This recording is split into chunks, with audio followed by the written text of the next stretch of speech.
Dan faktanya orang Taiwan nggak suka pakai parfum, nggak suka nyium bau wangi. Biasanya kita belanja bahan masak itu di pasar tradisional sih, karena lebih murah kan. Dan juga kebetulan di dormitory itu menyediakan kitchen gratis. Oke, yang di TikTok tuh. Tapi bening gitu.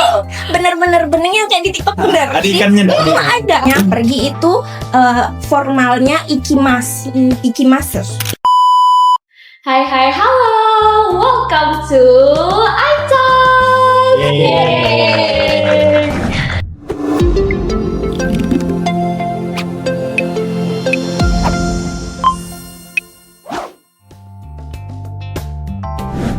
Terus yang kedua, masalah pakaian sih di perkuliahan. Hari kedua aku sampai kan langsung masuk kuliah tuh.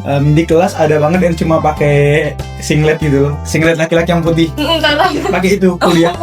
Kan kayak aneh banget gak sih? Tapi nggak kena tegur itu sama dosen. Enggak. Dan faktanya orang Taiwan nggak suka pakai parfum, nggak suka nyium bau wangi.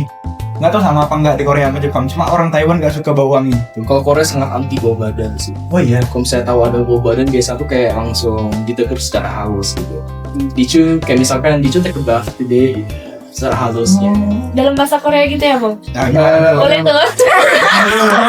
Juga for information, orang Korea itu kan tidak ada yang namanya bau badan di zaman Korea, karena memang gennya mereka spesial. Oh emang gitu. Iya.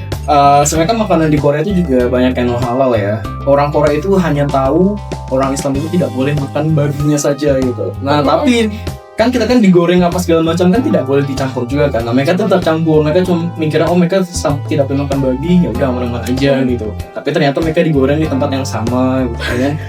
Ya, ini solusi dari aku biasanya kita belanja bahan masak itu di pasar tradisional sih, karena lebih murah kan. Dan juga kebetulan di dormitory itu menyediakan kitchen gratis. Lebih hemat juga sih ya kayaknya.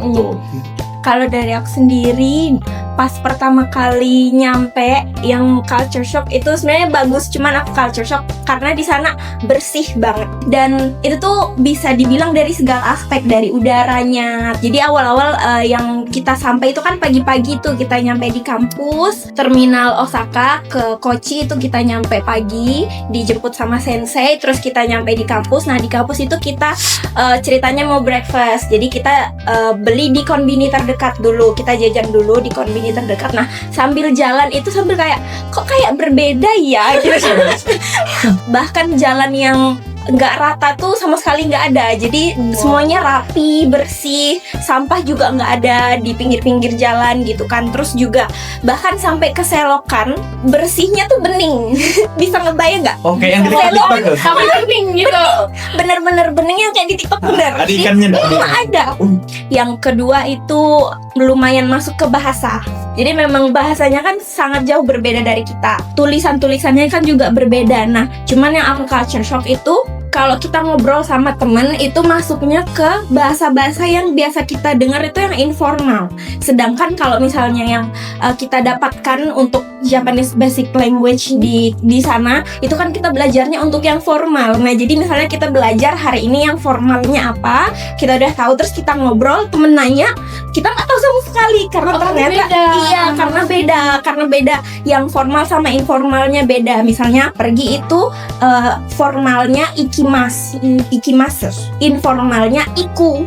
Nah jadi misalnya ngobrol sama temen, iko kan misalnya kayak gitu kan. Nah kita nggak ngerti karena kita belajarnya yang tadi basic formalnya, ada ujungnya gitu. Tingkatan bahasanya itu banyak dari N5 sampai N1. Nah itu semuanya juga formatnya beda-beda. Kayak terima kasih dari N5, N4, N3, N2, N1 itu semuanya beda sebenarnya. Nah jadi emang itu yang challenging dan cukup culture shock awalnya. Wow. Tadi kan kakak ada mention soal sampah ya, nggak ada sampah sama sekali. Iya benar. Nah untuk misal ada orang yang buang sampah itu ada kena denda nggak sih kak? Mungkin Di peraturannya ada, cuman ini balik lagi ke habit sumber daya mereka yang emang udah terbiasa sama habit itu. Jadi sampah apapun yang punya mereka itu mereka pasti tanggung jawab sendiri. Nah jadi udah mungkin masuk ke habit sih, bukan lagi ke mungkin peraturan sebagai tidak boleh dan segala macamnya, tapi udah ke habit mereka untuk bertanggung jawab sama sampah mereka sendiri. karena udah diterapin dari kecil juga. Betul, dari dulu juga.